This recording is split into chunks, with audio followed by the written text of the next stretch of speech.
Muito embora dói, né? Às vezes a coisa fica feia, mas sempre tem um propósito muito especial. E pegando o gancho que era disse, eu algumas vezes tive que disciplinar os meus filhos e não fiz isso porque gosto de exercer essa função e essa autoridade paterna, mas visando o bem deles, tive de fazê-lo. Espero que não precise mais, mas se for preciso, né? Eles sabem, eu não sou um pai bonzinho, não. Mas é sempre visando o melhor. E Deus é assim também. Que Deus é muito bom, nós sabemos. Que Deus é generoso, nós sabemos. E Ele nos ama tanto que às vezes Ele precisa usar a correia para nos disciplinar. Ele tem os seus modos, os seus meios, os seus instrumentos, e que nem sempre a gente entende, mas depois você fala, ah, sim, agora entendi. Lá adiante você vai entender. E aqui então nós vemos esse aspecto da desobediência, da frustração e da disciplina. Eu quero então caminhar ali, vai nos ajudar aí, dizendo o seguinte: o que não se aplica, é preciso entender. A gente precisa ler o texto do Antigo Testamento e aprender a extrair alguns princípios, porque nem todo aquele arcabouço dos acontecimentos no Antigo Testamento se aplica à dispensação do Evangelho, como nós chamamos dos nossos símbolos de fé na confissão de Westminster e nos catecismos. Mas os princípios existem.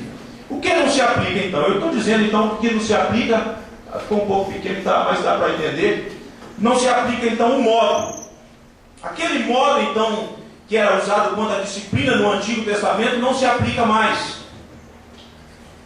Mas no Antigo Testamento nós vemos diversas vezes o infrator ser punido de uma maneira cruel, a partir da nossa visão, da nossa compreensão disso.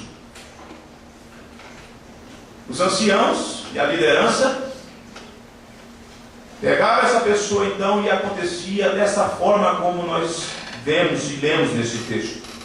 A pessoa era apedrejada algumas vezes. Por exemplo, o filho rebelde, né, que não honrava os pais, o filho era punido com a morte. Era uma coisa terrível, mas Deus havia dito que era para se fazer dessa forma. Então esse método, esta forma não se aplica mais. Nenhuma pessoa, quando então comete algum pecado, pelo menos que eu saiba, não, né? Exceto lá entre Calvino e Serveto ainda teve alguma coisa, mas há toda uma explicação por que aconteceu. Mas nenhum jovem, nenhum adulto que comete algum pecado e que torna-se um pecado público, o conselho então se reúne lá com os pastores, né? Bom, e agora vamos colocar aqui no pátio da igreja e vamos apedrejá-lo. A gente não tem nenhum conhecimento disso. Eu penso que é por conta do entendimento de que agora tem outros métodos à luz do Novo Testamento, mas os princípios existem. O que se aplica então? O que se aplica é preciso que eu e você, que nós entendamos que as consequências do pecado de uma só pessoa pode afetar toda a coletividade. Isso é um fato. Às vezes tem pecados escondidos na igreja, que está sendo cometido veladamente por um indivíduo, e a igreja fica como que amarrada, travancada, a coisa não acontece, não há progresso, não há conversão, porque não há esse descortinar de mostrar e fazer com que essa pessoa seja disciplinada para o seu próprio bem, para que ela seja restaurada e para que Deus receba a glória do seu próprio nome, que é santo, que é muito santo. De modo, irmãos, que nós precisamos entender o seguinte: a gente precisa ficar atento quanto a isso. O meu pecado, quando praticado escondido, aquela coisa ali, às escuras, pode afetar todo o corpo de Cristo. Portanto, não brigue. Porque se a consequência fosse só nossa, só nós, de modo individual, sofrêssemos aquilo, mas não todo o povo de Deus fica prejudicado. É por isso que é importante falar disso. É por isso que é importante levar a sério essas coisas. O que se aplica? Deus exige, como exigiu naquele contexto, santificação. O Senhor diz: santificai-vos. Santificai-vos. Removam essas coisas do meio de vocês. Deus continua exigindo isso. muito oportuna a nossa temática a partir do texto da primeira carta de Pedro. Sede santos, porque eu sou santo. O que se aplica, Deus continua reivindicando que nós removamos com urgência do nosso meio as coisas contaminadas, as coisas que são condenadas por Ele em Sua palavra. Feita essa longa introdução, a gente caminha então chamando aí de causas secundárias. Mas que essas causas secundárias que estou chamando à luz do texto, elas não estão soltas. Por que estou dizendo isso? Porque todo o texto da Escritura, toda uma porção da Escritura, ela tem uma verdade central. É aquilo que eu chamo falo com os jovens da nossa igreja e para o pessoal da UPA, que a verdade central do texto é como aquele grande tronco. E aquele grande tronco, então, tem os seus galhos, né? Tem os seus arranjos. Então tem uma verdade central. De modo que, quando estou falando de verdades secundárias, eu não estou dizendo que essas causas secundárias estejam divorciadas desse grande tronco, daquela causa maior que fez com que o povo, então, ficasse humilhado. E aí eu estou dizendo, chamando aí de causa secundária, a falta de confiança do povo. Vejam que, se você está com a sua Bíblia aberta e gosta de olhar alguns detalhes, veja só que os espiam, que os homens que tiveram a incumbência de fazer essa análise para esse embate estratégico, eles voltaram a Josué e disseram: não suba todo o povo, subam uns 2.000 ou 3.000 homens a pelear. Não fatigueis ali todo o povo, porque são poucos os inimigos. Você não vê em momento algum o povo falando sobre a necessidade de confiar em Deus, de invocar a Deus, para que esse empreendimento fosse bem sucedido. Não há menção disso.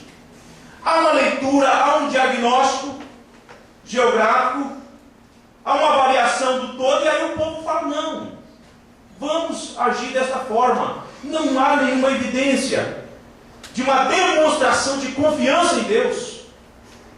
Irmãos, tantas vezes a gente tem alguns planejamentos assim, bonitos, joia, né? Coisa bonita que você fala assim: esse ano vai acontecer, mas falta confiança em Deus. A gente começa a confiar na força do nosso braço, na nossa capacidade intelectual, no nosso conhecimento, na nossa estratégia, no nosso poder aquisitivo, e a gente então pensa: agora vai acontecer. E não há menção de que nós precisamos do auxílio do Senhor para sermos bem-sucedidos. Israel então falha no primeiro momento disso, porque não evidencia confiança em Deus. Talvez por conta das muitas conquistas do passado, Israel está pensando: vai ser moleza mesmo. Mas ainda, a gente vê aí ainda aquilo que eu estou chamando a falta de planejamento estratégico. Se você sentar um pouquinho com ela e com a sua equipe de planejamento do acampamento, é preciso fazer um planejamento. Ele precisa antecipadamente saber quantos acampantes virão para providenciar alimentos. Não é verdade? Precisa avaliar assim, quem come mais de um pão, né? A gente precisa ver que o fulano, o pastor, por exemplo, às vezes come 2, 3 pães, olha o tamanho do cara, né? O pastor Gustavo, olha lá, para manter aquela forma, então ele tem que planejar e ir um pouquinho além da conta. É planejamento estratégico. Tem que pegar a calculadora e avaliar tudo e fazer uma soma. Israel, no primeiro momento, como faz? Se você ler o capítulo 8 depois, Israel muda a visão. Ao invés de 2.000 homens, agora são 30.000 homens, os melhores. Está no capítulo 8 isso. E no capítulo 8 você vai ver que agora o povo monta um planejamento estratégico. Olha, nós vamos cercar Ai, nós vamos agir assim, assim, assim. Nesse primeiro momento não tem essa avaliação para isso. Mas uma coisa que acontece no texto é que a falta de respeito com o inimigo. Poucos homens, poucos inimigos. Eu não quero alegorizar o texto, mas é preciso a gente entender o seguinte, que a Bíblia nos orienta o seguinte, que nós não podemos ignorar os desígnios do diabo.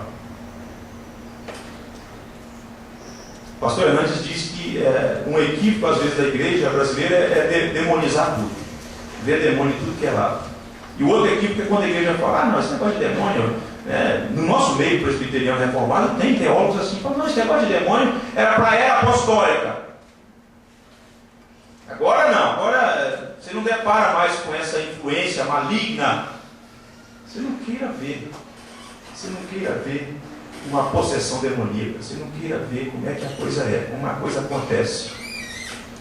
Não é bonito de se ver não, tá? E dá muito trabalho, e consome muita energia da gente, e exige da gente consagração. Mas então, Israel não tem nenhum respeito. Você não tem que ter medo do inimigo, mas você tem que saber que a vitória vem por conta do Senhor. Essas não são as causas secundárias que eu chamo, mas que estão conectadas a este grande tronco, e aí nós vamos para a causa principal. Fica atento aí, Tiago. Ninguém durma não.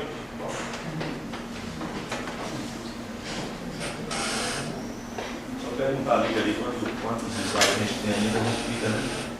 Falta 2, falta 3. A causa principal, então, a causa principal desse tronco, veja só que Deus começa falando, o texto da palavra do Senhor começa falando o seguinte: prevaricaram os filhos de Israel nas coisas condenadas.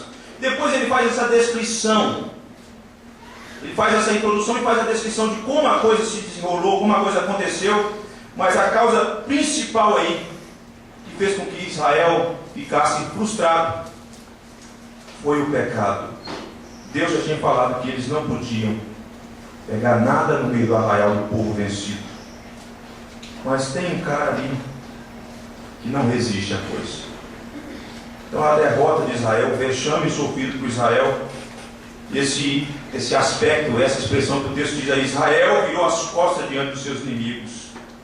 36 homens derrotados e feridos, e os outros correndo para valer, para não serem apanhados. Essa humilhação, esse vexame, foi por conta do pecado de Israel.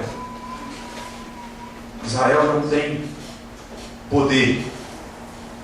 Israel, diante do desafio, não consegue mais encarar o inimigo e bater de frente, como já tinha feito em outras ocasiões. Pecado.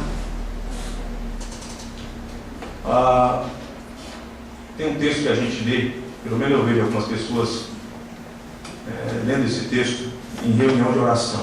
Isaías 59 diz assim: a mão do Senhor não está encolhida para que não possa salvar, nem os ouvidos do Senhor tapados ou fechados para que não possam